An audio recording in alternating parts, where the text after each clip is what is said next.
خواب بودم خواب دیدم مردم، بی نهایت خسته و افسردم. تا میان گور رفتم دل گرفت، غبکن سنگ لحد را گل گرفت. بالش زیر سرم از سنگ بود، غرق ظلمت سوت و کور و تنگ بود.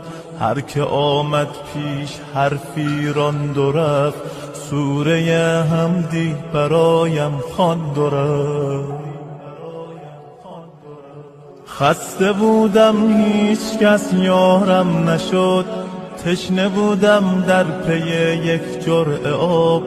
آمدن از راه نزدم دو ملک، تیره شد در پیش چشمانم فلک.